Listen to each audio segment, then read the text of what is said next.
This show is part of the RetroZap.com Podcast Network.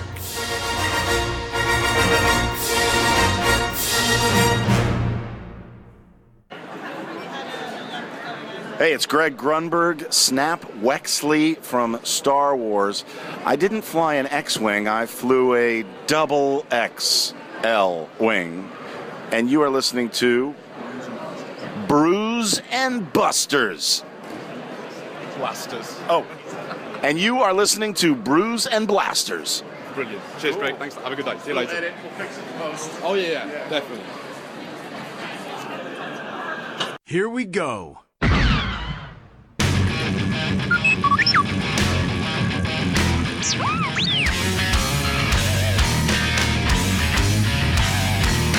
You're listening to Brews and Blasters.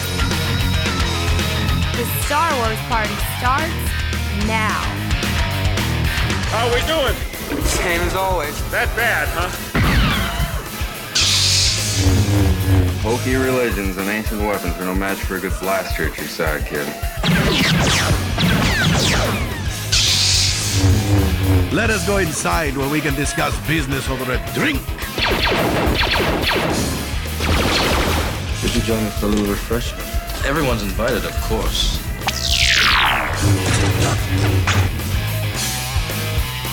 With Chris Salton and Joe Tavano, two guys from Boston who are talking about this stuff anyway. Whoa.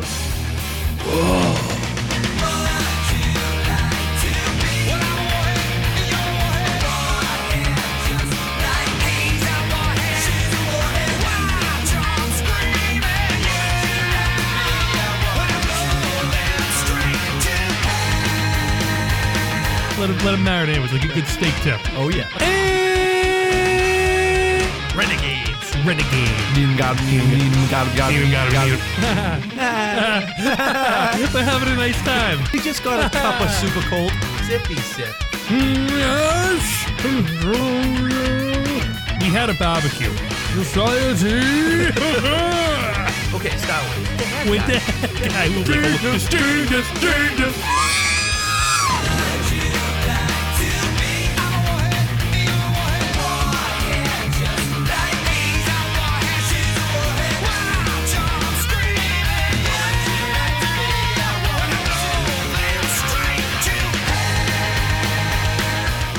On this episode of Brews and Blasters, two youngsters find themselves up against the combined might of Dracula, the Mummy, the Gillman, and Frankenstein's monster, who arrive in town in search for a magic amulet. It's all coming up on this episode of Brews and Blasters.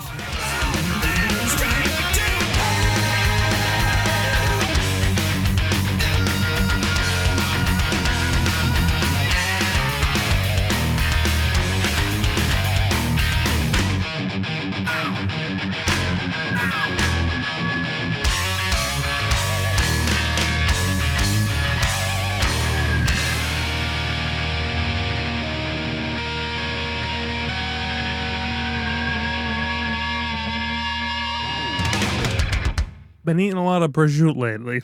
Nothing wrong with that. No, the keto diet's been treating me good. Keto Guido. Keto, that's me. I guess I'm the keto Guido now. Hey, you got to do what you got to do. Doing all right, my friend. I got to tell you. Yeah. It's the best. It's cheese, cold cuts. I guess there's some healthy stuff too, but you know what? I'm doing all right. It sounds like everything that we love to eat. It's pretty much like the Mediterranean diet with like no pasta. Yeah, that's true. Basically, it. That's true. It's it. Just so I'm loading up on the salam, the prosciutto. Gaba go. Your name in the top shelf. Just roll it up, dude, without the bread. Roll them up. For real? You can do that. Yeah. I got the pepperoni. I got a jar of pepperoni. Nice. Chowing down. Yeah. Oh, yeah. Salt and cholesterol going through the roof. But you know something? You get the meat sweats. What are you going to do? Yeah, I get the meat. That's the only kind of sweats I'm getting these days. Yeah. Hey, well, they're not terrible sweats. No, I'm eating regat. Nice. I'm getting the sliced pepperoni at the deli. So I get the big hunk of nice thin sliced pepperoni, and I'm just grabbing a piece of regatta, man, just slamming that in my face, and that's called dinner. Yeah, I mean, you're soup punching a lot of stuff in your face, and it sounds beautiful. It does. Because people here diet, They hear Yeah. boring, not you. I'm super punching. I'm super punching sliced pepperoni and regatta in my face, and I'm losing weight. It's unbelievable. You really are. You look great, man. Thank you. I'm trying. You know. Yeah. It's the first of many. You know. Yeah. Yeah. First of many. Maybe I'll try this. Yeah. You know, Chris, I don't think you have far to go. You know. You're like, hey, you know all your favorite food? Just eat more of it. Just eat that. Actually, eat less of it, but make it the only thing you eat. Right. You know. All that other stuff, just don't do that. I can eat prosciutto every day. Yeah, guess what? This is the diet for you. Hey, I saw Bobby Flay, right? You know what he does with prosciutto? Deep fries it. Look at that. That's okay on keto. Just watch the calories.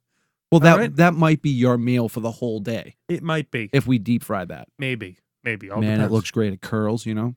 You know what I'm talking about. Oh, yeah. Hey. We've been doing for some food talk. So there you go, guys. There's your food talk for you. Yeah. Everyone's starving. Everyone left the podcast. Everyone's wicked hungry. Yeah, they just pause. Time to go get something to eat. Guys, all right, put it this way. You want to get something to eat right now? Do it now, because we got a roller coaster of a show to get to go on right now. Come on this journey with us. Hit pause now, and then come back to us. Come with me. And you'll see. All right, pause now. Greetings. Salutations. Welcome back to Brews and Blasters. This is it. This is the Star Wars party. You made it. Yeah. Thanks for making it to the party. Congratulations. Often imitated, never duplicated. Thank you for being here. If this is your first time partying with us, welcome. We hope you have a good time. And, you know, as always, we're sorry. We are sorry. Yeah. Chris, when does the Star Wars party begin? Right about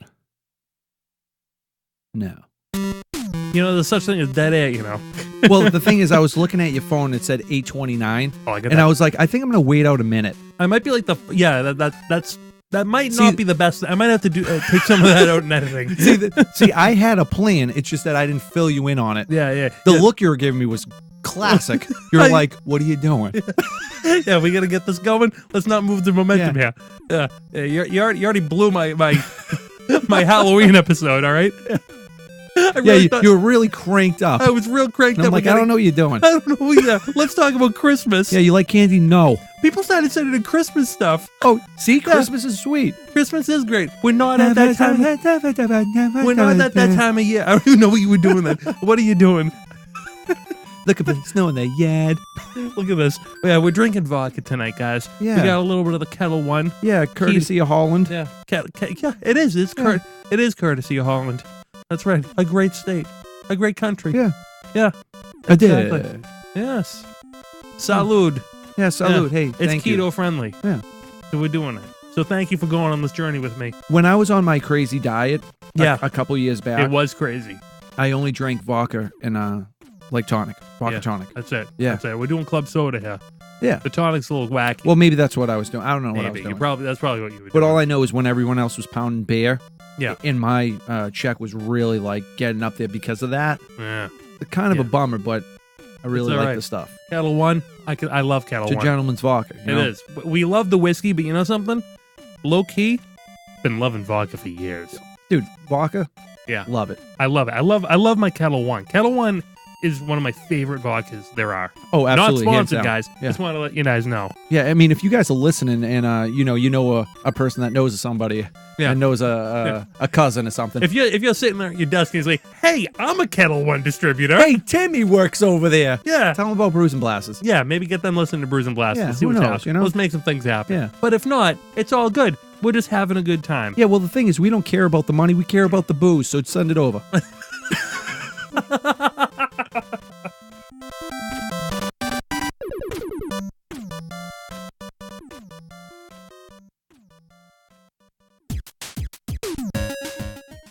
You see the new shirts we got? Dude, did I? Are you kidding me? These things, I'm not going to say we outdid ourselves, but I'm pretty proud of them. They're really we're talking like some high quality stuff here. I'm pretty happy. I really am satisfied. I don't want to clap our own horn, as it were, but Make like a tree and get out of here. The Wild Stallions Brews and Blasters shirt, like I already ordered it. I just love it. It's great. They took the Wild Stallions logo from the original Bill and Ted's Excellent Adventure. This is James Volpe, by the way, and he made it into a Brews and Blasters logo, and it's pretty cool. Yeah, this is awesome. And I don't know, is there a banner on the way? Is there a picture of me and Joe Bushnickin style? I don't know, maybe. Maybe. There might be there. Now, this might sound like we're trying to push t-shirts on you. We're not. We're just really acknowledging these awesome logos. You know something? We never actually talked about the t-shirts, so I feel like we do, you know? The only t-shirt that we ever talked about is me and you Deadhead and Bo My Monk. The Bo My Monk, yeah. And that doesn't make sense if you don't know what we're talking about. Yeah. But it's pretty amazing. You might... You know, it's funny. You wear that out, no one knows you're wearing a Star Wars shirt unless they know Star Wars. Yeah. And then they go, "Oh, hey, cool, 2 Boma monks. Who's in the jar? Oh, that's cool." Yeah, but what's really cool is when we wear those shirts, all you have to do is if you're looking at the shirt, just slowly raise your eyes up and look at our faces. Exactly. Hello. Hello. Yeah. You know, it's funny. Your friend, my brother-in-law, I was wearing the shirt one Sunday afternoon. He came over and he said, "Hey, cool shirt." I'm like, "Yeah, it's me on there. I'm one of the dead guys in the jar." Yeah. Did he know that, or did you just say cool shirt? He just thought cool shirt, and then he realized, "Oh yeah, that's me and Chris." He probably hated it immediately after that. Yeah, probably.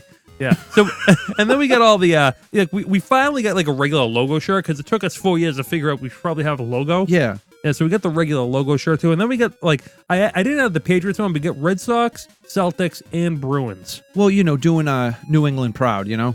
Yeah, exactly. Then there's a Warhead shirt. We got the party. We have the party with all our friends there. Yeah, if you want to take a seat at the table, you know, that's the shirt for you. Now it's funny. I was looking at this and I was like, it makes a pretty good T-shirt, but you know what really makes a better thing? It makes a better mug. A mug. I looked at the mug and I go, oh. Damn. Yeah. I ordered one for myself recently, and I'm like, I can't wait to be drinking out of that down here in the Beat Lab. I know. I need to get one. They don't have pint glasses or anything. The closest is like a mug. They got a travel mug. They really should be making pint glasses, though. I mean, are you kidding me? They literally have everything. You can buy baby clothes on this. You really can. You can buy a onesie. You know? I think it's kind of weird to have a Brews and Blasters onesie, but I mean, I think I might buy it too. I don't care. Yeah. Yeah. Exactly. Never know. Yeah. Yeah. And there's also an X-Wing Brews and Blasters Renegade shirt. Yeah. That's a parody of the Mighty Mighty Bosstones Boston band, of course, classic Boston band, Question the Answer CD from 1995. Yeah. It's pretty baller, to be perfectly honest with you. So just wanted to run through those that we do have. Oh yeah, we also have a Coyote Monday shirt. That's a thing. It's a holiday every Monday. Haven't talked about that in a while, but Coyote Monday still goes strong every Monday. It's a thing. It's a thing. Celebrate it every Monday. I don't know about you, but it gets me through Monday. It gets me through Monday. It happens. You know, it's a real thing. Coyote Monday. It's a holiday every single Monday. And what we do on that holiday is, if you have a jean jacket, wear it, pop that collar, and you just live like Coyote Monday would. Chilling. Off duty. Chilling. Right. You know? Making it through. You're going to be all right. Yeah. It's Coyote Monday. Not given a care in the world. Yeah, it's 12 o'clock somewhere. Yeah, it's exactly. Yeah. It's 5 o'clock somewhere. Whatever it is. I think I just lowered the time. Exactly. Whatever. Yeah, what are you gonna do? Whatever you want to do. What day is it? It's not Coyote Monday, but if it was, the moral would be, whatever you want to do it. Yeah.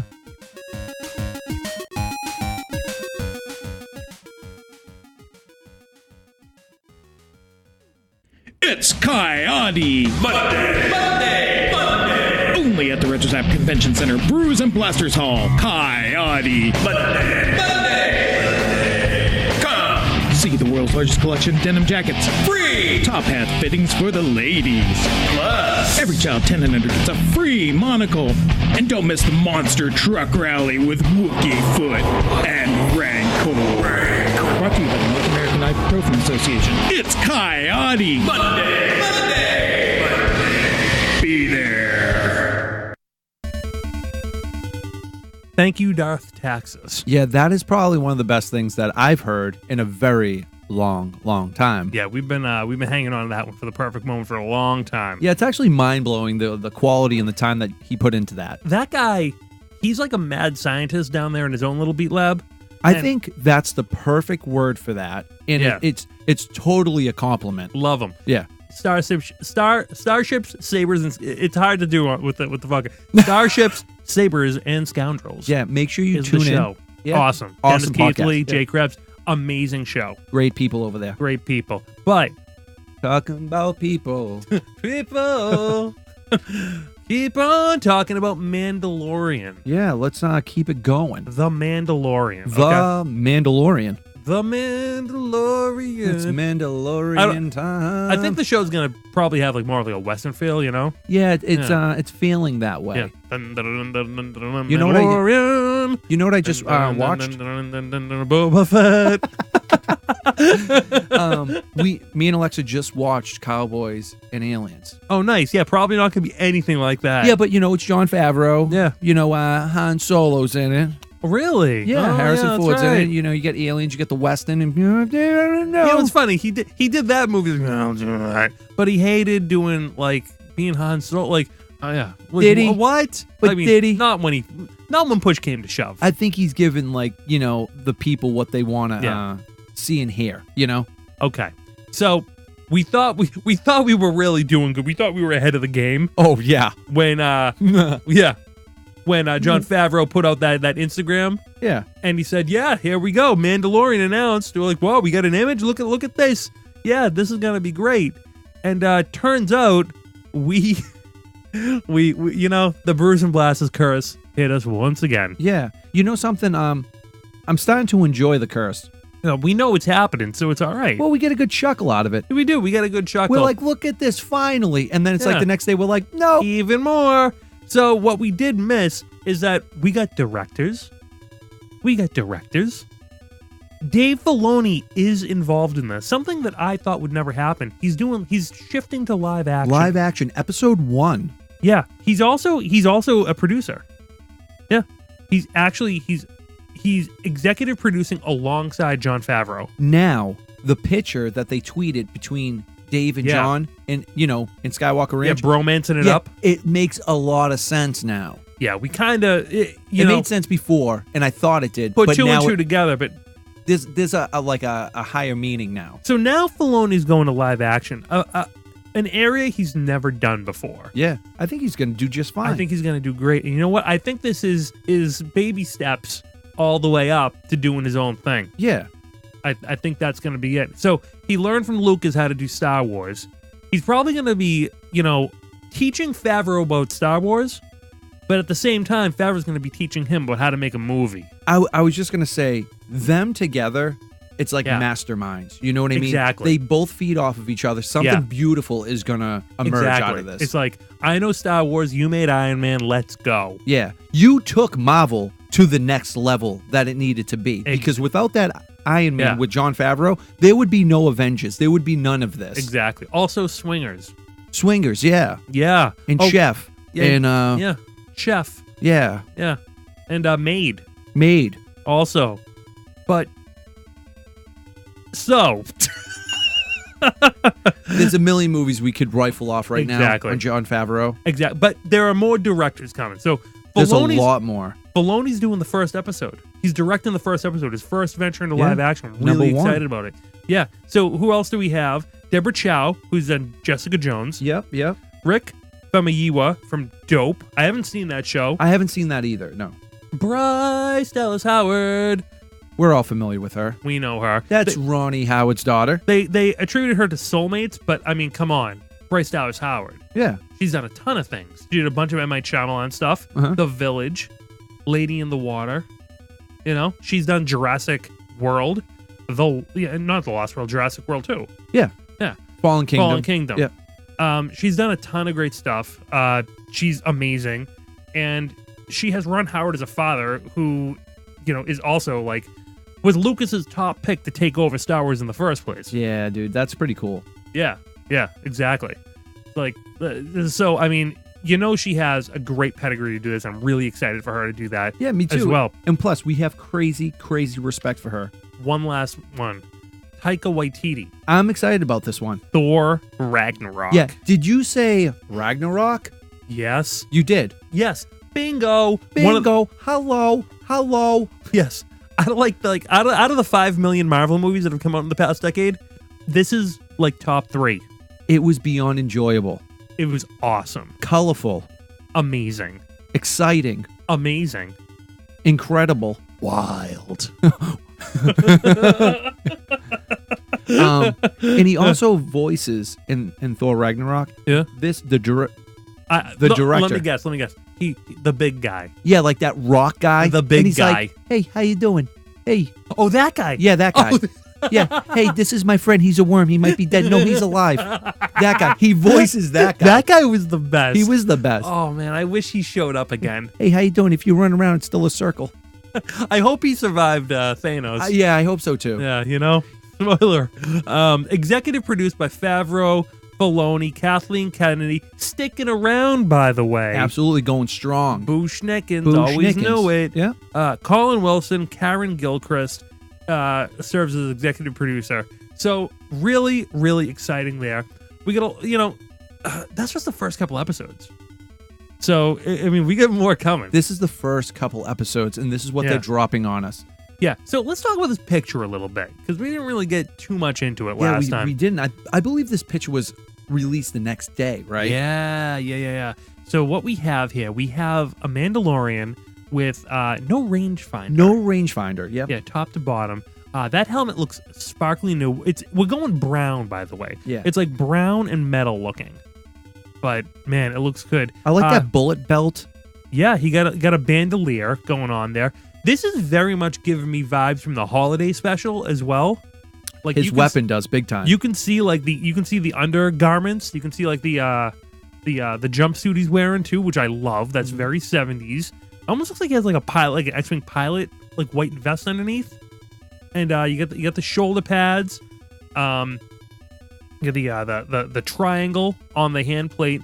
Now let's talk about this chest plate. It almost looks like he's wearing chaps, but I don't think he is. No, it's not chaps. It's like just guards, like leg armor. Yeah, it's a separated guards, on his thighs. But this chest plate, that ain't Boba Fett's.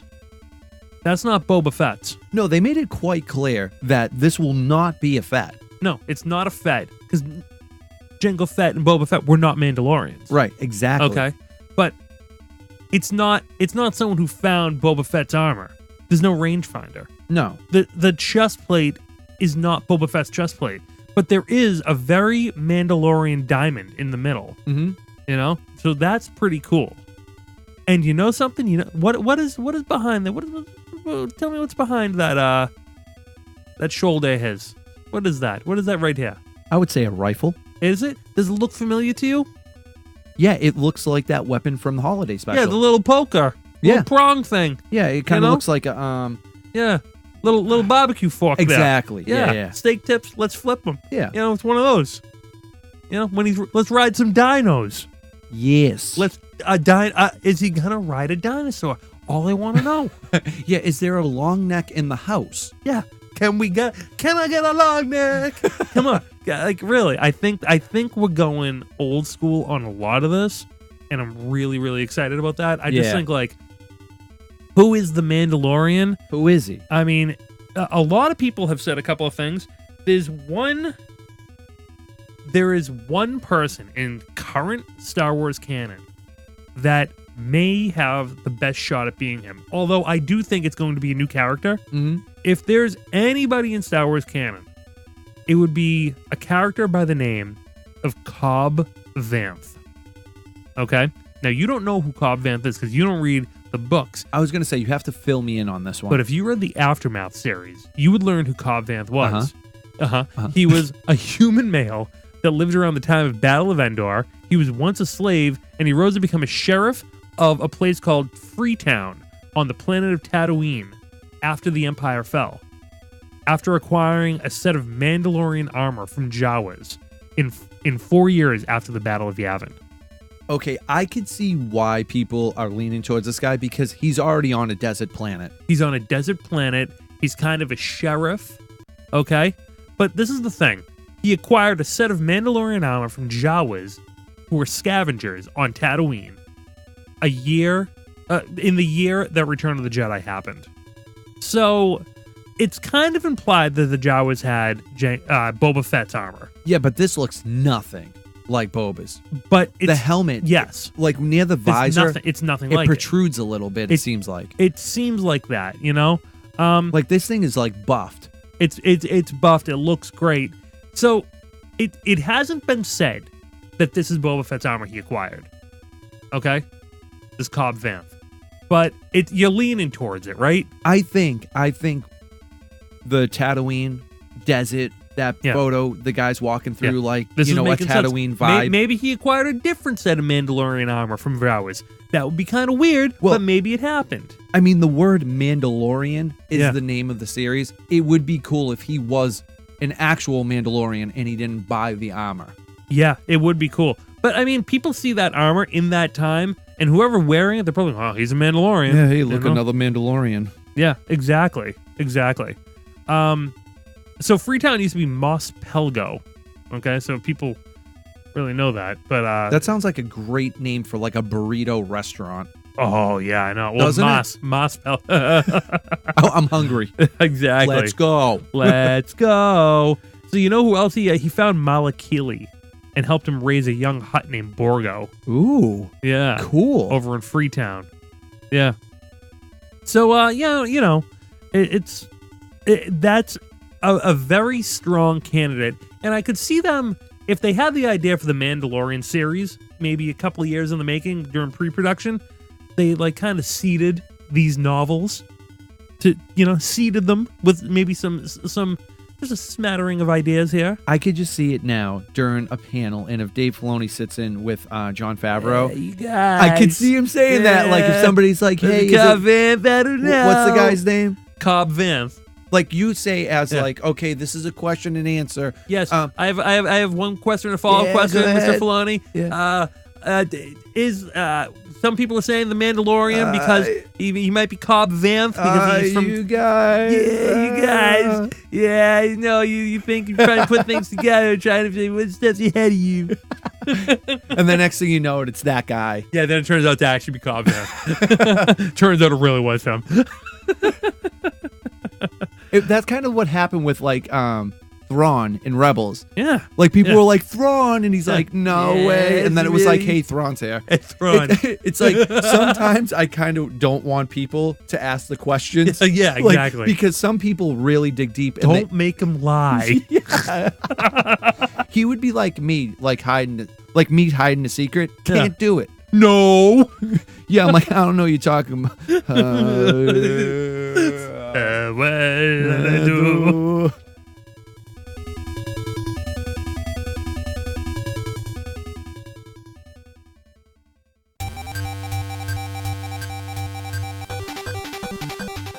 Yo, we got to talk about a contest winner. We had a contest last week. Oh, there was a contest. Yes, and it was to win the Dr. Aphra 000 BT1. Yeah, this is a major giveaway. Yes, the exclusive, convention exclusive set. Yeah. All right. We're talking SDCC.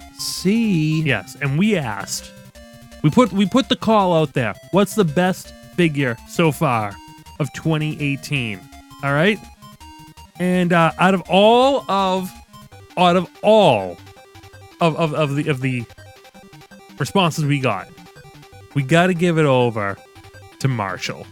Marshall, you win. You won. You win. All right, the Star Wars guy. All right, he says, "Great to have you back after your baby-induced hiatus." Induce is a funny word. You asked for what your audience thought was the best figure of 2018, and for me, it's a 6-inch Black Series Chewbacca from the Solo movie. I love how he's built, not tall and gangly, but more bulked up. Plus, the goggles are great. Yes. For realsies. Yes. Yes. To Marshall, you listen. Yeah. Thanks for the great show you put on each and every week. I listen to you guys every Sunday morning on my daily walk. I got to remember that, so I got to get the show out. Yeah. You know? It's been tough. Over the past 18 months, I've managed to lose over 100 pounds. Dude, I was just going to say he looks phenomenal. Yeah. We met him at Star Wars Celebration. That's right. And he looked great then, but you know what? Look at this kid. Dude, it was great talking to him. Look at this kid. He's he's like nothing now. Look at him, huh? Yeah. He's just the belle of the ball. No, honestly, Marshall, great job, great work. He's in Jedi fighting form right there. Yeah, absolutely, man. Know? Yeah. He looks like he's about to face off against Grievous. Inspiration. There we go. Determination. Perseverance. That's it right there. He wraps this up by saying, podcasts like yours have been along for the ride. Look at that. Yeah. As he went on this journey. Yeah, that is very true. That's fantastic. So thank you, buddy. And you know what? You're the big winner. You're the winner. So send us your address. Right back in. Let us know. And, we'll get this baby out we'll there. Ship it right out to you. You win. You win. You won, man. Thank you. won. Thank you so much. And keep being awesome.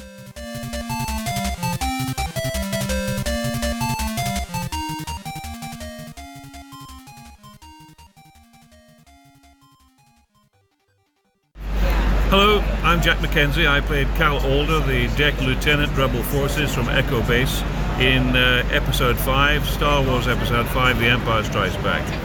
And I'd like to say that all the patrols are in. Still no contact from Chris or Joe. You're listening to Brews and Blasters. Have a nice day. From a galaxy far away, it's Brews and Blasters. Rebel scum and IPAs. It's Brews and Blasters. Sith and Jedi agree. It's the only podcast that you need. Tell your droid to dim the lights. It's Brews and Blasters tonight. Yeah. Come on to your feet, yeah. Exactly. You said it. Yeah. All right. We got a new animated series to talk about. We do, yeah. There is a new show out. It is. We do. It's called Star Wars Resistance. And do you want to get into it? You want to get into, you probably heard a bunch of shows go into these episodes already if you listen to a bunch of Star Wars series, but we're doing it our way. Yeah. We're doing it our way. Yeah. So we're going to do that. So here we go. We're about to talk about The Recruit.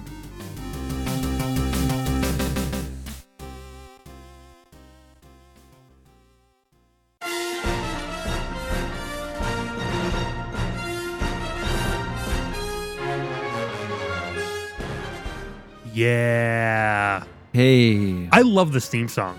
Me too. It's so it's just really like evocative of like adventure, and I think it just takes Star Wars to a great place. Yeah. It feels a little Battlestar Galactica, and I don't care. I love it. It's inspiring. Like I want to go do something. Yeah, I think it's great. I just really dig it. So yeah, I mean, I think I it's the first thing that struck me is like, oh my gosh, this theme song is awesome. And like, let's go. Time for a Star Wars adventure. Let's go. Let's go. Patty cake, patty cake. Dude, you tweeted something out. No, was it on Instagram? I don't know anymore. It's my thing. I get too excited and that just comes out. It originated. Yeah. When we were talking about action figures. No, it was, exactly. And I didn't say anything. Like, I was just like, oh, yeah. And you're like, patty cake. Patty cake bakers, man. Yeah, and you just took it. You ran with it. It was good stuff. I know.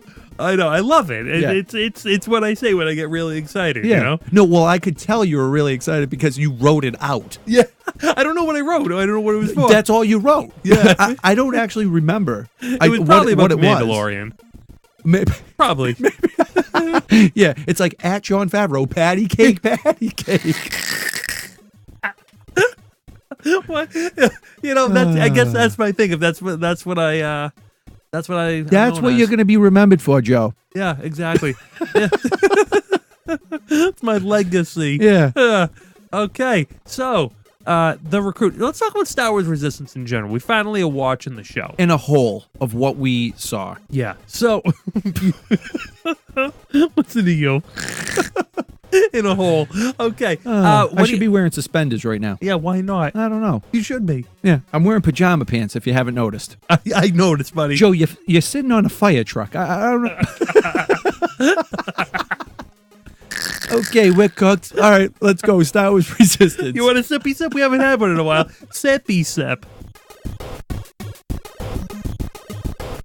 All right. Yeah, it's good stuff. It tastes good. Yeah. It's that triple filter. Do you like the art style of Star Wars Resistance? I do. Let's drink some alcohol and talk about this kid show. Yeah. Well, yeah, that's on at 10 o'clock p.m. There we go. Sunday. What do you think about this? I like it. I like the art style too. I do like it. Yeah. It's definitely different. What I really focused on a lot is that there's a lot of light and a lot of shadow. Yes. Okay. I couldn't help but notice that. It looks beautiful, but I think there are some tweaks. Okay. Here's my perspective on it. They said the show is going to be anime inspired. I don't necessarily see that. What I see, okay, is an animation style that almost looks like Ralph Bakshi. No. Okay, he did a lot of stuff in the 70s. He was responsible for a Lord of the Rings adaptation. He did he used to work at Disney originally. He spun off and he did a bunch of other things. But he did this style of animation with like rotoscoping and like there was in some ways a ton of detail, but when it came to the characters themselves, there was like not a lot of detail on their faces sometimes. And I'm looking for detail in the faces and I'm not seeing it. Right. Because it almost looks like everyone has a spotlight on their face. Yeah, you're not seeing texture. Yeah, exactly. There is a lack of texture that smooths it out. And I'm not saying it's bad, but I think it needs refinement because I'm looking for features in like when I look at like Kaz that just aren't there, and it gives me like this weird like dissonance that I can't resolve. You know, I'm looking for stuff that just isn't there. Oh yeah, he did Cool World. He did a bunch of cool stuff. Oh, Cool World. Yeah. Was that with Brad Pitt? Yes, and Kim Basinger. Yeah, they kind of tried doing like a Roger Rabbit type deal. Yeah. Like look at this picture here. Oh, you that's the Hobbit, right? Where there's a whip, there's a way. Is that no, what that is? This is a different one. This is not one I'm super happy. But look at the lack of like, you know, this is the Hobbit. You know, look at the feature. Like there's tons of detail on that. But now look at this. You know, so because what Bakshi was doing was taking the movements of actual people and animating that. So we couldn't get a lot of he simplified a lot of the animation. Right. And I'm feeling a lot of like a digital rotoscoping thing going on here. You know, like where there should be more detail, but there's not. And, you know, I just kind of see that. Like something like this, you know, like very simple looks on the nose, not a ton of detail on the face. Yeah. Do you see what I mean? I see what you're getting at. Yeah. The only huge difference is like that stuff was like hand drawn. Well, yeah, this is from the 70s, you Yeah. know. But I mean, I think that Resistance is aiming for something that looks hand drawn as well. But it's not. But I mean, I think it looks beautiful. I just think they need to tweak the light and shadow and maybe the detail a little bit as they move forward into additional episodes. Like, you know, I'm not familiar with their names yet. But the style is, I love the style otherwise. Honestly, it might sound like, you know, what we might be talking about, you know, the things that we're not too crazy about, but don't get us wrong, we really like this a lot. I'm really digging the style. Because it's different. Yes, and I gotta tell you, I'm loving like the detail in everything else. Because there's tons of detail in the ships, in the backgrounds, in everything else. They're going to this like 3D but cel-shaded style that just looks amazing. The speed and the fluidity of everything looks awesome. So I just think they need to make a few tweaks and they just hit that pocket. Just like they do with every Lucasfilm show has to do this too.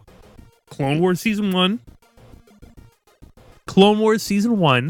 needed some tweaks. Rebels Season 1 needed some tweaks, and they refine, and they iterate, and they get better and better. I just feel like the light, especially with the green guy, I don't know his name. Niku, that's it. Yeah. And you know, he's voiced by the guy from Silicon Valley. Yeah, Big Head. Big Head, yeah.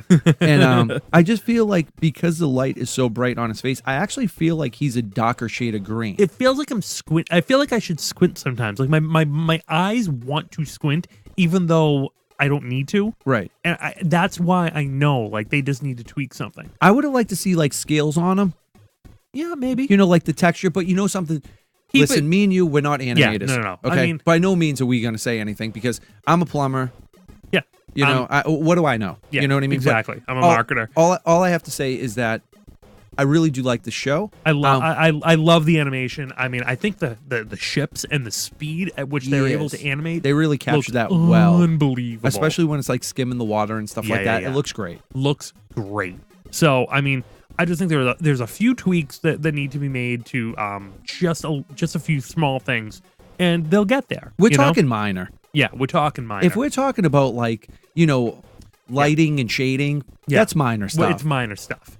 The second thing I want to say, before we get into everything else we love, is that this is a show aimed for children. Okay? I don't know about you, but I don't remember a time in my life that I didn't have Star Wars. Okay? That's very true. Which means I have had Star Wars as a baby, as a toddler, as a small child.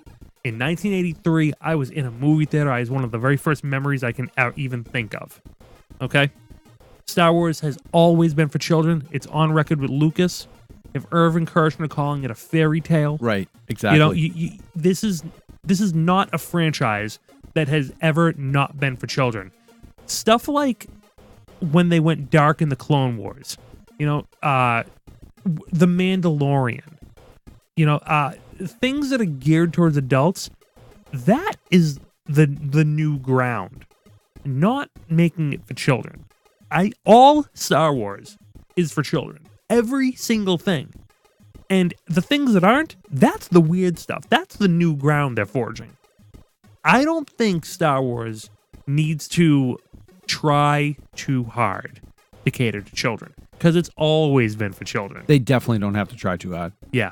And I think they show, at times, not always, but at times, sometimes tries too hard. Yeah. Just in some of the slapstick and the weird, like, goofy faces, with one of the aliens that was the pod racer, he's like sliding down a glass wall like a Looney Tunes. Yeah. Like Kaz like spying, like goofy like spy, like the goofy, spying, like it was Wile E. like Coyote movements, or like a Scooby-Doo type deal. Yeah, like you don't gotta do that. Like Star Wars has already been for children for 40 years. It just relax a little bit. And the Clone Wars kind of did this in its own way too. With the Sky Guy and the Snips and Rod of the Hutt and Stinky and all that. Yeah. You say what you will. I know. But I just think that they have a show geared for children. Cool. Okay, I get it. Star Wars is branching out. Some things are for adults. Some things for everyone. Some things. Yeah, this show feels like it's supposed to be for everyone. It just doesn't need to try too hard to appeal to kids. Right. And kids are gonna love it no matter what because it's awesome. And it's starting out the same pace as well. Yeah. You know what I mean? Like Clone Wars, Rebels, Resistance. It's starting out the same pace. Like right now, It's actually starting out way more intense than it did. I mean, it starts with an X-Wing battle. Yeah, I mean, it's brief. Yeah. But it gets to it, and you're kind of like, where did they just come from? The X-Wings look fantastic. They do. Too. Yeah, those they are look like great. Those are like souped up ones. Those are beyond the ones that Resistance has. Right. Because the New Republic ones. You see the new the logo for the New Republic? Yeah, it has like that yellow flame behind it. Yeah. The flame behind the it's really cool. Yeah, I do like that a lot. But it's like right now it's like that fun, new, enjoyable phase. Yeah. But I have a feeling, just like everything else that we've seen through past, it might move more. TV. It's when will it get like real? Like whoa, like this is getting serious. I'm not sure this series will. I also don't know how long the series is going to be. I don't know if we're going to get more than 2 seasons out of it. Well, who knows? But I don't know with them specifically trying to aim towards kids if it's going to have a long run or how integral. I know they're going to weave in aspects of lore, which is going to drive pull us in. We're going to learn a little bit more about the First Order. We're going to learn a little bit more how the galaxy's operating and see more of Phasma in action. It definitely Hopefully. seems like that. I've already seen a little bit. It's pretty good. She sounds and looks great, by the way. Yeah, I mean, they got Oscar Isaac back. They got Gwendolyn Christie back. It's all cool. So yeah, I don't know how deep into the lore we're ever gonna go. The Force is not around. I mean, no one has the Force, which kind of gets me. I want more of the Force in Star Wars. I think it's the one thing that, again, keeps it fairy tale and keeps it fantasy and not science fiction. Yeah. And this show is very science fiction in a lot of ways, but that doesn't really matter.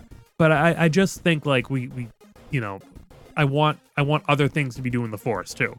That's just my own personal thing. But back to Resistance. We're gonna learn more about what the galaxy's like. That's awesome, cool. And whatever it does, it does. Now here's what I love: the weird guys. Yeah, I was just gonna say you guys were probably expecting that already. We love the weird guys. You guys, if you've been listening to the show for a while, you know that. Yeah. But man, they show you get them from every era. You got prequel, OT, sequel, everything in between. I'm seeing it all on this show, and it's awesome. Yeah, it's a lot of familiar races that we love. And like you said, it's all from like the prequels in the original trilogy. Like you get like pod race like species. You have there's plenty of hammerheads, plenty of Greedos. And they're all shapes and sizes. You got to get Nemodians on there, and that's one thing too. Like in Rebels, we're like, oh, we want to see more of these, and it's like this first like episode, you the got background, everything. Yeah, they're all there. Yeah, I mean, you're getting the Corellian Corvette. And this is not the Tantive V4. This is not the Tantive 4. Right. It's not, because you want to know why? If you listen to A New Hope, Vader destroys that ship. Yeah, he destroys it. It's gone. Can't be the Tantive 4. Well, there's no way that survived after that. Yeah, exactly. He said he destroyed it. So that's not the Tantive 4. But I don't know what Corellian Corvette it is, but it's not that one. Mm-hmm. You think you have a theory on what where it might have been seen before. So yeah, it can't be the Tantive 4. I'm not sure what blockade runner, what Corellian Corvette this is, but you know what? It's cool. They showed it up. They showed it again, and then like in the next episode, you're getting like the shuttle that like Dooku and Palpatine were using, and like they call him back. You're seeing stuff from like the Clone Wars. You're seeing stuff from the prequels. You're seeing stuff from the OT. It's all mishmash. Attack of the Clones. Attack of the Clones. Yeah, familiar with Yoda? It's awesome, and I just think it's so cool that they're paying homage to all of that, and they're weaving it all in, because that's the one thing we've been saying the past couple of years they need to be doing. Yeah, more aliens. We got it. Yeah, we definitely got. You got the Grungars. No, that is not a Grumgar. That big dude, he is not a Grumgar. No, he doesn't have the chin horns. You know what I noticed? There's a lot of tweaks. I looked this baby up. You know who he is? He's a Barada. He's one of the dog guys. Oh, just like a bigger version. Dog face guy. Yeah, he's just a really jacked up Barada. Because he's big. He's a big dude. Yeah. Yeah, and not a Grumgar. Yeah. I thought so too. Looked it up. Well, the pirates, right? Yeah. Now, I thought that was going to be like a squid head, like a Tusik, like a race. Like a Tusik. Yeah, we're not. You know what? We're purposely not even doing this. We're not even calling them by their names. Yeah, squid head guy. Yeah, squid face. I thought it was going to be him, but it's not. Oh, yeah. I think it's like a new race it that we haven't be. seen before. I don't know. Well, that's cool. Something really cool that we never saw before. I don't know. Yeah. Bolza Gruul is the guy who thought was a Grumgar, who's a Klatooinian. Yeah, there you go. There we go. That's it. You dug deep. You saw that guy. You're like, I need to look into him. Well, I got to tell you, the episode guides on StarWars.com, fantastic for learning more about the show and learning more about it seems the like characters. There's a lot about the characters, the ships, everything like that. Yeah. That's how you got to do it, I mean, this character you haven't even seen on screen yet that are already here. Right. So it's pretty cool. So you learn a lot of the back stories. So that's where you got to go.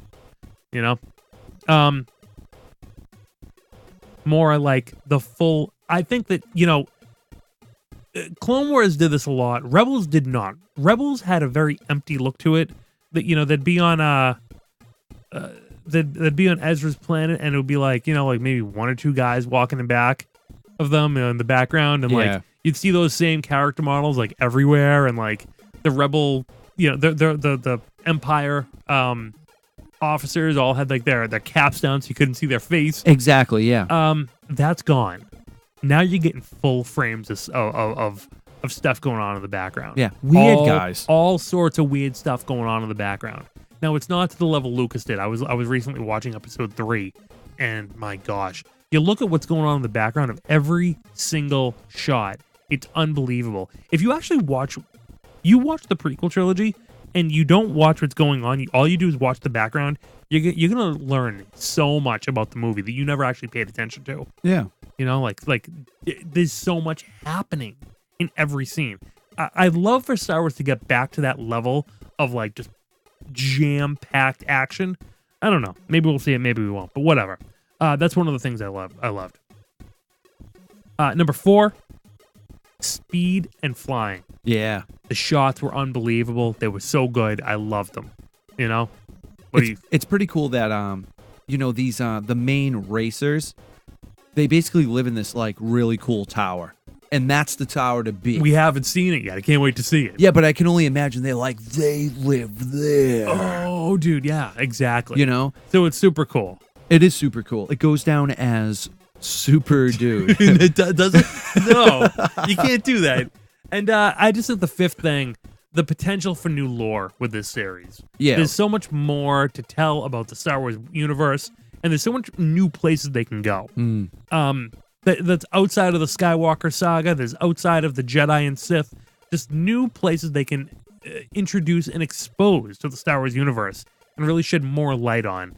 And I think we just have such an opportunity to learn more about what's going on in this galaxy. Well, what's really nice and what I took away from all of these episodes that we saw was new characters, new backgrounds, you know, their story. Yeah. And that I'm always really interested in that, and it's always been about the story with me. Exactly. So, you know, if you guys are not sure about it, watch it for what's going to unfold, because there's a lot more than these episodes to come. Oh yeah. So I'm super excited. Yeah.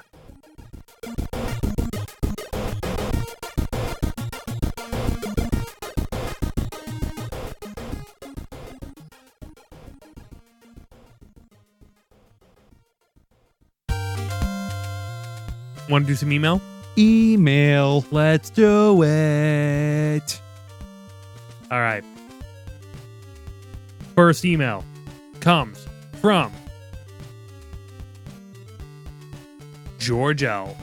George L. George L. We love him. He writes in all the time, guys. Brews and Blasters at RetroZap.com. Make your voice be heard. You're listening to the show. You got an idea. You got a thought. You want to talk about food. You want to talk about Star Wars. You want to talk about whatever. I was going to say anything. Yeah, you want to talk about the Monster Squad. You want to talk about Predator. You want to talk about... We already told him too much. yeah. You want to talk about Willow. You want to talk about... we done... Yeah. You want to talk about plumbing. You want to talk about... we done did it, you know? Yeah. You want to talk about Bav Morta. Whatever you want to do, you know? Just email us, brewsandblasters@retrozap.com. We don't care. You know? Ask us trivia questions. Have us play games. Whatever you want to do. The world's your oyster. Yeah. You want to talk about oysters? brewsandblasters@retrozap.com. That's what it is. So, with that in mind, George writes, it's weird how some movies age differently than others. Back to the Future 2, Batman, The Last Crusade, Little Mermaid all came out in the same year. I know that year, 1989. And a year later, Home Alone came out. Yep, 1990. Saw it at the movie theaters. I haven't ever actually realized that all these movies came out at the same time. All of them feel so different, and it got me thinking, what other movies have shocked you after realizing they came out at the same time? All right, George. Now, you're a little younger than us, so I think I can see how that could happen. You know what I mean? Like, I can see how you could be like, wow, like, these all have different feels, and I can't believe they're all from the same era. You know, because you look at Back to the Future Part 2 and The Little Mermaid, you're like, they're totally on different planes. But, like, I was around during that time. I saw Back to the Future. I saw everything except for The Little Mermaid in the theater. And that's what you kind of got to think about cinema, I think. Like, I think it's a little more homogenized now. And that's what kind of made the 80s and the 70s really kind of special. And when we talk about how awesome the 80s were, it's not just like we're getting old. It's that things weren't so homogenized. Every movie was unique. It was different. It felt different. It looked different. And it kind of just added to the spirit of the year. I can kind of, like, me personally, I don't know about you, Chris, but, like, I think about 1989, and 1989 has a certain feel based on the movies that came out, the music that was out, and it differs from 88 and it differs from 90. You know what I mean? Like, it just feels different based on, like, the vibe. I can see that. That comes together from all of this stuff being put out at the same time. Right. You know what I mean? So, like, it doesn't surprise me because I lived through it, but if you didn't live through it, I don't think you get that sort of point. You know what I mean? Yeah. Yeah. Well, I mean, a lot does production value, too. I mean... Yeah, exactly. Yeah. It all depends how big your pocketbook is. Yeah. So... I he asked what movies were shocked you realized when they came out at the same time. I'm going to throw a softball here and saying Star Wars coming out in 77. You look at other sci-fi that came out in 77, and you look at other movies that came out in that era. You really understand how far and away, advanced that this Star Wars was. Yeah. Because they look like they're from they just look for every other movie that came out at that time looked like it was from a different, a much earlier era. Yeah, they couldn't touch it. It was like you could it. Actually see the strings. Yeah. You know what I mean? Yeah. Star Wars 77, they had the technology of early 90s in 77. You know, they're way ahead of everybody else because that it's a good point because you look at other movies in the late 70s, even 80s, and I'm like, wow, this is terrible. Star Wars came out in 77. The quality blows this away. Blows it away. every other movie in 77 You want to know why? away. Because they created it. Yeah, they created the technology. They invented the future. Basically, they actually really did. Yeah, they really did. They changed did. cinema forever. Yeah, exactly. Other analogs. Look at 1983. Look at other fantasy and sci-fi movies in 1983, and then look at Return of the Jedi. Right. It's unbelievable. You know. Here's a good one. Ever see the movie Crow? That sounds really familiar. Yeah, it's a weird star thing. You know, it's kind of a knockoff of Star Wars. All right, watch Krull, then watch Return of the Jedi, and you'll see what I mean. Yeah, you know? I mean, when I was watching, I'm telling you, when I was a kid and I was watching Star Wars, I thought I was watching a documentary. This was real. These were my friends, and I was watching their events. You know? We'll have a talk about that after the show. All right, we got a couple. I'm going to do all George's emails in one fell swoop here. You know. What would you rather see in Episode 9, Force Ghost Luke or Gandalf the White type Luke? So when he says Gandalf the White, it's like he died and he actually came back, but in a stronger form. No, I have Force Ghost. Really? Yeah. See, I want something that's Force Ghost, but he's actually there. I want him actually coming back. Because Yoda could interact with him. He was a ghost, but he could hit him on the head. He could hit him. He could call lightning. He could use the Force. I want Luke to take a step further and actually assume a physical form, but still be a Force Ghost. You know what I mean? So something new that we haven't seen on screen. Yeah, I want something new. I want a Force Ghost that's the quote ghost, but he's not see-through. He might still glow blue, but he actually you can reach out and give him a hug. Yeah. I'm back. Yeah, because Yoda, like you said, he did look like he was there. He was pretty much he was he hitting hit him with on the head. Yeah. You know, and he was able to use the Force. So it's the Force Ghost coming back is advancing. Well, I mean, there's a clear line. Think about how long Yoda has been a Force Ghost, though. Yeah, he learned a couple new tricks. Couple of decades. You know, so I think that Luke will come back and he'll prove that he did something. He did something amazing as is going out. I was just gonna say you have a good point because that whole Force projection, that was something new that apparently he learned along the way. So who knows what he has learned? Mm-hmm. Yeah. So he's had a lot more time to study. Yeah. You know? And we don't know the last time he saw Yoda. It probably wasn't Return of the Jedi. So, I mean, it's cool. The whole idea of Luke seeing Yoda Anakin and Kenobi at the end of Return of the Jedi was like, yeah, they're gonna leave. They're gonna be around hanging out with him. You know what I mean? I would like to think, like at the end of the Return of the Jedi, when you see Anakin appear with Yoda and Obi-Wan, if they're like, oh, we have some stuff to talk about, man. They're like, hey, play nice. Hey, the family's there. Aren't we proud of them? Yeah. And I'm like, hey, stick around. Yeah, exactly. I want to know the conversation after the credits. Exactly. Like they all break up from the photo. You know, like the living fam. They all break up from the photo, and then like the ghosts are just standing there, being like, hey, Anakin, don't go anywhere. We got to talk. You know, right? So we're all dead because of you. Yeah, the galaxy needs to be rebuilt. Yeah. Look what you did, buddy.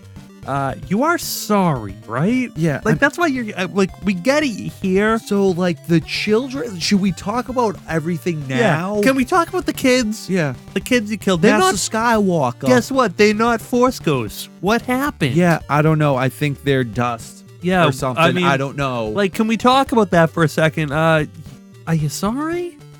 Like, I don't know. Let's get you on. Let's talk. You know, we got some things we got some things to do here. Yeah, you actually threatened your own daughter. Yeah. To your son. Exactly. You said and did some really bad things. Let's talk about this. What if Yoda's saying all this and Obi-Wan's background is like, yeah, kid, I get the high ground no matter what. No, Obi-Wan's just holding like a bottle of booze. Like, we can drink and talk about this. He sees Anakin, he's like, no matter what you do, I can float, dude. I get the high ground over you anytime. Come on, let's go. Yeah. You know, don't try it again. Yeah. I'll always have the high ground. You brother. said you're the master. No. Yeah. What if like in A New Hope, like Obi-Wan actually trash talked? It's like, once I was the Lord, now I am the master, brother. You ever hear the high ground? Yeah, I know, right? Oh, the sick burn. Yeah. Oh man, Yeah. burn. Yeah. Literally. Yeah. Oh. Yeah. He goes, once you were the learner, now I am the master. He goes, yeah, you should have gone, only took you an arm and a leg, huh? Oh, I smell barbecue. What's that I smell? I'm hungry.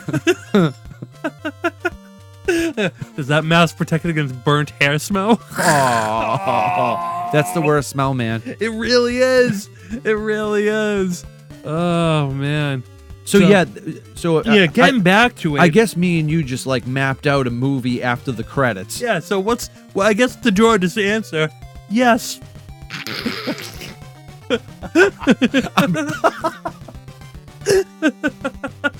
We got so far away. Yeah, we really from that was a real tangent there. What are we doing? What have we done? Yeah, exactly. All right, George L's last email. Okay, all right. Let's make these one. George, just send us one long email with everything you want to say. It's just put 1, 2, 3. Yeah, boom, let's go. Booshnickens. I didn't play Battlefront 2, but I did see a compilation of all the cutscenes, and there's a tiny arc with a young Luke that is just magical. It shows Luke as a living myth, and even the Imperials are in awe of seeing him in person. If you've seen that scene from the game, you'll understand where I'm coming from. I have, yeah, it's pretty cool. I want Luke to have a small cameo like that in The Mandalorian. With some obscure lighting and having Sebastian Stan maybe play him would be amazing, considering how everyone in the universe regards him as the guy who brought back the Jedi from extinction. I mean, yeah. I mean, why not? I mean, I'm not ruling out that, The Mandalorian uses the Force. Something, this is really funny because I was thinking, like, you know how many other people might have the Force, but they're just like, listen, I move stuff sometimes. I can move things. But I have to wake up and go to work. I can't, mess around with this. But I'm not going to tell anybody either. Yeah, I ain't no Jedi, but I can move move myself. Exactly. Yeah. Like nobody taught me, but I can put my pants on real easy. Yeah, exactly. It's insane. Yeah, I can get my car started when I'm inside the house. It comes in handy on the cold days. Yeah, I can make soup instantly. Yeah, turns out real easy to cook. Yeah, maybe something like that's going on. You know what I mean? There was actually a moment in Resistance where I thought we were going to see Kaz use the Force. Oh, really? He was like reaching for a communicator, and I'm like, oh, what if it just came to him? Yeah. He didn't. BB-8 just grabbed it, but I was like, right. Come on. And speaking of Resistance, the Buckethead droid, what is his name? Bucket or something? His name's Bucket. Yeah. Hats on droids. It's cool. I like it. Cool beans. Hats on droids. Yeah. Wonder where that came from. Wonder where they got that idea. Yeah, I don't know. Maybe us? Maybe. Yeah. Maybe us. Maybe not. I mean, I don't know. I mean, if there was someone else doing hats on droids, let us know. But I mean, pretty sure it was us. So, Star Wars Resistance, you're welcome, I guess. Yeah. Yeah, that's how it goes.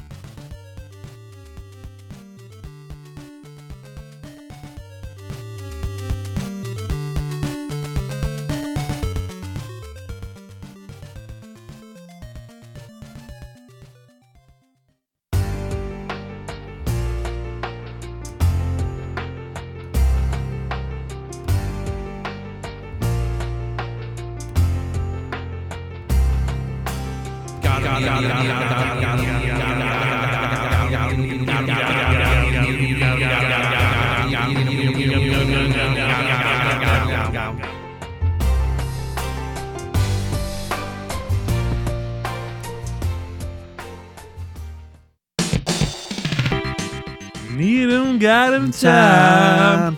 Need 'em, got 'em. We should make a shirt, like on the back, it just says, need 'em, got 'em, got 'em, gonna need 'em, got 'em, got 'em, got 'em. Yeah, the lyrics to that song. Yeah. Let's get those on a shirt. If you guys can do that, oh, man. I'll literally give you $5 if you can actually get all the lyrics to that song. And I'll give you $5. You'll match that, huh? Yeah, so $10. We're talking $10. Talking $10. If you can actually cash, we'll actually put $10 bill in an envelope, cash money. I don't think you can do it because the layers of voices in that song are well, I know them. All right, it's not easy. You will try. You will try. It's kind of impossible, but if you can do it, $10 is riding on it. It's a big 10 spot there for you. Okay, need 'em, got 'em. Here we go. You got some stuff. I got some stuff here. Let's go with the unlicensed stuff first. And I'm talking pins and patches. I've been kind of on a little talking about patches. Pins. I've been I found this amazing white Boba Fett pin. Proto. Yeah, from a little place called littleshopofpins.com, and just give them a shout out because it was pretty awesome. And for cheap money, I just got this awesome little like pixelated 8-bit looking prototype Boba Fett. I like it. It has like a shine in the background.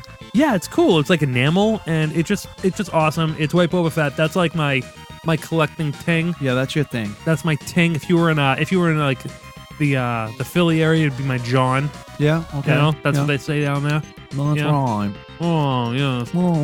That's not a Philadelphia accent at all. And they even threw in a little sticker for me. Why not? That. Look at that. They threw it in.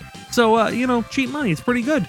I love finding these little places, little shops. Just you doing love this the stuff. the who hads. Yeah, exactly. I don't even know what that is. I think I might have said that wrong. Yeah. The second one was a patch I found from this shop called overlandswag.com. Now, this patch is a lot bigger than I thought it was going to be. Oh my gosh, it's like 5 inches. Yeah, this is a big one. Like, the detail on this patch is like unlike anything I've ever seen. Yeah, this costed them some money. It's the Predator, but it's the Predator as Boba Fett. And it's the Predator armor, but it's as Boba Fett. And it looks unbelievable, okay? And I just saw that and bought it. Yeah. And I didn't realize what he was holding until you saw this and you said, oh, wait. Because what is he holding? We're going to go ahead and just say a Gungan head. He's holding the head of a Gungan. And it's not attached to the rest of the body. Classic Predator. Classic Predator. I mean, that's what Predator does. He kills things. He predators. Hunts. Yeah, he hunts. That's what he does. And I almost returned it because I am a fan of Jar Jar. I don't like comical Jar Jar, like making fun of Jar Jar stuff. Right. I've been watching Ahmed Best Field Notes. You know, Me too, I'm a dude. big, They're so good. Ahmed Best is like just the man and deserves like all the work in the world. If this one-man show happens, I say we travel. Oh my gosh, I want to see it. I want to see it multiple times. Yeah, we travel for it. Like the Dead. Like, let's do it. You know. Yeah. So I almost returned it when I saw this, but then I got thinking, Chris, in the Predator movies, who does the Predator hunt? What animal does the Predator hunt? Well, they call it like a trophy, right? Yeah, but who does he hunt? Humans. They hunt humans. And why do they hunt humans? It's challenging. It's challenging, you know? I see where you're getting at. Why does Predator and Predator 2 not kill Danny Glover? Respect. Worthy foe, worthy opponent. So when I see Predator Boba Fett holding a Gungan head, what do I see? I see the Predator having great respect for the Gungans as fierce warriors who they contend with, and they respect enough to be challenged to hunt them. Exactly, because if you're very familiar with the Predators, they don't go after people that isn't a challenge. They don't go after the weak. Exactly. They don't go after anything that's easy. They want a challenge. If you don't have a weapon, they walk away. Exactly. Yeah, they're not killing anyone without a weapon. So you know something? As if you have watched episode 1, the Gungans are fierce warriors. If you know the Clone Wars, they're highly feared and they're highly respected warriors. And all this patch does is that's actually what the message is. Yeah. So you know something? With that in mind, I kept it. And I'm pretty proud of it. Yeah, it is pretty stunning. I mean, they spared no expense. The thing is really nice. They spared no expense. It was pretty sweet. So I was pretty happy with it. All right. That's kind of my wrap up on the unlicensed stuff. All right. Another thing I want to talk about. I got this this special Star Wars comic here from that had a variant cover. Mm-hmm. John Tyler Christopher did the cover to Did you see the back? Oh yeah, it's a full thing. I was gonna say it's the full thing. Yeah, Hope Dies Part 2. That's the part of the arc it is, and it's Jabba the Hutt on a vintage card. Yeah. This took a while to get out. There was some printing issues, but I mean the detail, because he does one of these for every single issue of Star Wars back from number 1, and he does a different character for every single issue of the Star Wars main series from Marvel, and they're licensed and they're official from Marvel, and these are just really cool. You can order them direct from John Tyler Christopher on his website, and it's just awesome to see Jabba on a vintage card, and this one actually wraps around to the back because Jabba is so big. And what do you have on the back? Pushnikin Salacious Crumb right there. What's insane is you can actually see... This is Star Wars 51, by the way, a variant edition. He even went all out with the blister. Yeah, the blister's there. It looks perfect. It's like photoreal. And like there's like a sticker as if we got it from like KB telling you the issue name, the variant edition, and everything. Like, hey, it's $1.99. Yeah. So this is super cool. And I just saw it, and like this is... I've seen a couple of these. I have a couple. I don't have them all. Some people collect every single one. Yeah, right. I just saw this one and I thought it was pretty special. It is pretty special. Yeah. And I just got tape on the cover, so that's great. Oh, and it came off. Good. Did it come off? It came off. Oh, We're good. Man. And so that's that. So that's something pretty cool here.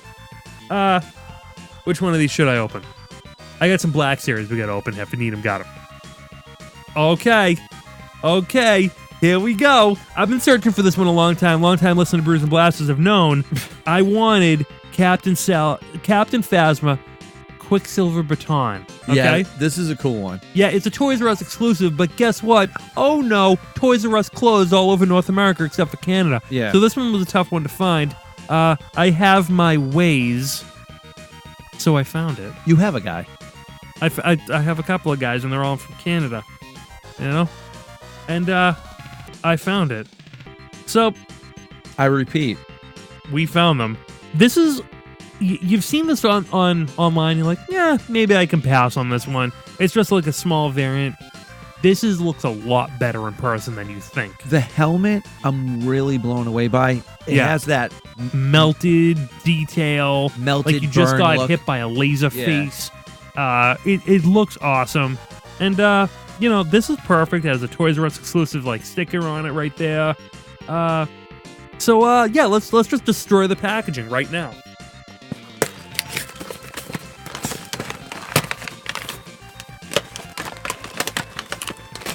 That was a pristine mint figure you can't find anywhere. I'm not gonna lie to you guys. It really is the original package to this figure. It's not like cardboard. He just destroyed that. No, I'm not package messing there. around. Not lying to you. Yeah, it's We destroyed. said it. Not gonna lie to you. Yeah, it's you can't get that back in the box because there is no more box. So the gun is great. It's like that off. Yeah, but it's painted multicolored. So yeah, it's multicolored. It's good. That's something you really look for. What's funny? What just happened? What is that? This is the tiny. Remember when she got the the baton? Oh, when she goes like it was that? like tiny. Yeah. So this is the tiny baton. Oh, cool. And then on the other side is the long baton. So there we go. There. Let's take a look at the figure. So, is that cloth? The cape? It's like that basketball material, yeah. Dude, that's different. The other one was a soft vinyl material. In the original one from 2015? Yep. Really? Yes, it was. So this is better than basketball material, I gotta say. It's a little beefed up. Oh, it feels good. Feels like silk. Yeah, there's paint on the front, too. It's like painted red, Look at that. What that finish is. Hello. So that's good. I think this is an update of the figure. It's pretty much good. The joints feel a lot better on the arms. They have that ratchety feel to it. Yeah. The head is an entirely new sculpt, and you can see there is a face underneath this. Chris, look underneath the helmet. I did notice that when it was in the package. There's a head underneath that. Yeah. It would be so cool if you could pull that helmet off. Just rip that apart and find out what's going on under there. Because no one's seen Phasma's face, but you got a good shot of the eye. And the detail on like the melted helmet and the face just look awesome. Yeah, it's nice. Yeah, this is a nice figure. I think I need that. Yeah, this might be, honestly, guys, you're not going to see a North American release, but I think this might be one worth kind of seeking out on the eBay or on the Facebook Marketplace or on the wherever you are finding Star Wars figures you can't get anywhere else, because this is a pretty cool figure, and the helmet itself being all messed up, really sells it. Yeah, it really does sell it. It looks like she's seen some action, which is pretty much what we all want to see out of Phasma. Yeah, I mean, just a quick reminder, Rhode Island Comic Con is coming up November 2nd through the 4th. Yeah, and I think this is the figure that I'm going to be looking for. So, Joe. Yeah. Usually when we go into a convention, we split up and then meet back up. If you find one of these, we're not splitting up this time, buddy. Yeah. Let's say. Yeah. No, we'll stay together. We got a tight group this time. We do have a tight group. We got a tight group. Don't even tell me that clips on her leg. Just nothing but the All Stars. It does. It clips right on. Don't even tell. Oh my God, it does. It does. It clips on. If we find this figure, we get nothing but Rhode Island Comic Con All Stars coming this time. Yeah, we do. And guys, honestly, this is the biggest convention in the smallest state. So make sure you head on over if you're, local, even if you're global. Oh my gosh, is that a holster? No, it's not. What is that? No, it's just a box. Just a box for it's just a pouch. Just a utility box. I love that her gun clips on her leg. It's awesome. I do love that. This is cool. The figure I will be looking for, and we will wheel and deal if there's a person. We're gonna beat up. We're gonna beat up the vendors on prices. Yep, that's what we're gonna do. Yeah, honestly. So this is awesome. Looks great with the baton in her hands. This is a nice one. This is a cool figure, man. I'm gonna get this. Yeah. I was on the fence. I'm sold. You just sold this figure, Joe. Looky, look what I did. You sold it. You did. Oh, well, thank you.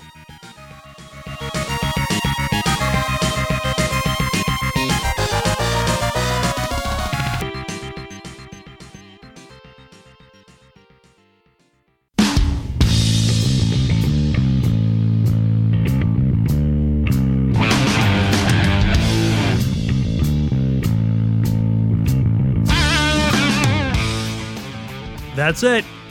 We're done. It's a wrap. That's a wrap. Chris, we're over. It's been a good time here. Was this a 2-hour show? No, but pretty close to it. Guys, thank you so much for listening to Brews and Blasters.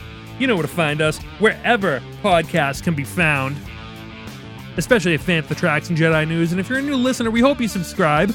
We hope. We can't tell you what to do, but we hope you subscribe. If you can hear our voices right now, we want to hear from you. Email us at brewsandblasters@retrozap.com. Voicemail 978-219-6688. 978-219-6688. Leave us a voicemail. Tell us what you're doing. That's what's up. We're part of the RetroZap Podcast Network. Subscribe and get every RetroZap show in all one place with the network feed available on all podcast apps. Our official website is brewsandblasters.ninja. Our mid-credits theme, we haven't said this in a while, it's by Luke Schreiber, and he's an awesome dude. He does the Dork Lair theme as well, and check him out wherever he is. You want to support Brews and Blasters, you don't gotta give us money, you don't gotta do anything. Just leave us an iTunes review. When you do, send us proof, shoot us an email, and send your mailing address to, and you'll win an Oppo Award. That's what we're doing.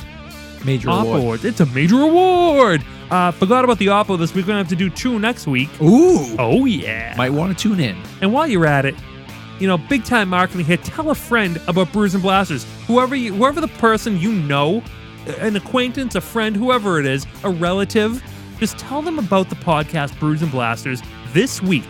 All right? Sunday through Saturday, or Monday through...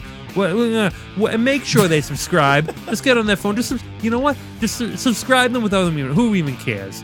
All right, smash that like button on Facebook. Smash that like button on Twitter. Smash that like button on Instagram. Smash that like button. Just smash it. That's what the kids are saying, so it sounds good to me. Get your Brews and Blasters t-shirt. We talked about it a million years ago at the start of the show. Go to RetroZap.com and click on the t-shirts in the main menu. New styles available now. ChrisCollectorshut.com. Hello. Subscribe to his channel on YouTube. All right, guys. You might want to buckle up, baby. That's a show. All right. Godspeed, Rebels. Sakala. And tell it to Kanji Club. We'll see you guys. I'm afraid the party's canceled, but the summer's never show. I know what was penciled, I was foreboding note. Force getting ready, man, we get too much. I know what was summer, the wicked clutch.